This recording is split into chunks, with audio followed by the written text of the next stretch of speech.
हरतालिका तीज का व्रत इस साल बहुत ही खास होने वाला है, क्योंकि इस बार हरतालिका तीज के दिन बहुत ही शुभ संयोग बन रहे हैं। सुहागिन महिलाएं इस दिन कठिन निर्जला व्रत रखती हैं और भगवान शिव और माता पार्वती की विधि विधान से पूजा करती हैं। मान्यता है कि ऐसा करने से अखंड सौभाग्य की प्राप्ति होती है और हरतालिका तीज का व्रत हर साल भाद्रपद मास के शुक्ल पक्ष की तृतीया तिथि को रखा जाता है। इस व्रत में महिलाएं भगवान शिव और माता पार्वती की रेत और बालू से अस्थायी मूर्तियां बनाकर उनकी पूजा करती हैं। हरतालिका तीज की उत्पत्ति और इसके नाम का महत्व एक पौराणिक कथा में मिलता है।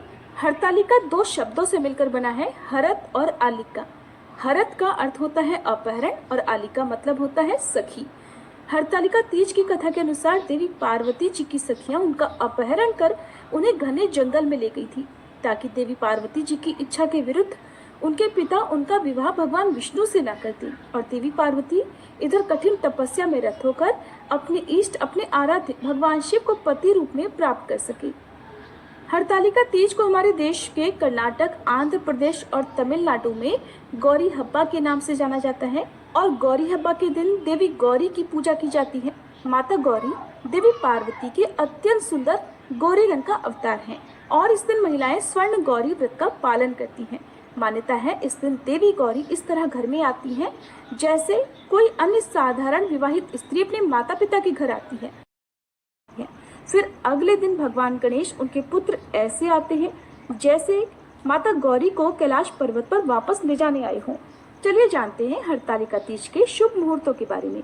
इस बार तृतीय तिथि प्रारंभ होगी 25 अगस्त सोमवार को दोपहर 12:35 से और तृतीय तिथि समाप्त होगी 26 अगस्त मंगलवार को दोपहर 1:54 पर।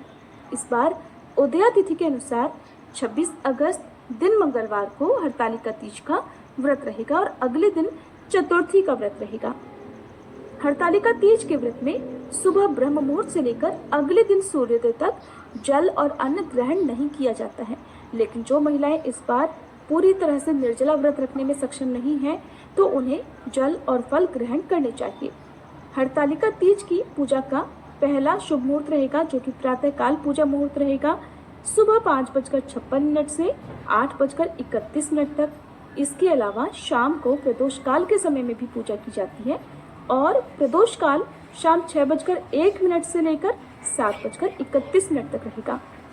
हरतालिका तीज के व्रत में महिलाएं रात्रि जागरण कर कथा, भजन, कीर्तन आदि करती हैं और वहीं 4 पहर की पूजा भी करती हैं। तो प्रथम पहर पूजा का मुहूर्त रहेगा शाम 6 बजे से लेकर 9 बजे तक, दूसरा पहर रात 9 बजे से मध्य रात्रि 12 बजे तक, तीसरा पहर रात 12 बजे से अगले दिन 3 बजे तक, चौथा पहर बुधवार को सुबह 3 बजे से लेकर 6 बजे तक। तो जो चौथा और अंतिम पहर होगा उस समय में आप सुबह की पूजा करके गौरी गणेश भगवान शिव का विसर्जन करके और व्रत का पारण भी आप सूर्योदय की पहली किरण के साथ ही कर सकते हैं, क्योंकि हरतालिका तीज के व्रत में विसर्जन करने के बाद ही व्रत खोला जाता है। और 27 अगस्त दिन बुधवार को आप सुबह 5:40 से लेकर 7:05 के बीच में अपना उपवास खोल सकती हैं। ये थी आज की वीडियो। इस बारे में विस्तार पूर्वक जानने के लिए कृपया हमारे चैनल पर हरतालिका तीज के नियम और पूजा विधि की वीडियो भी जरूर देखिएगा। जानकारी अच्छी लगी हो तो वीडियो को लाइक करके कमेंट बॉक्स में जय मां पार्वती लिखना मत भूलिएगा।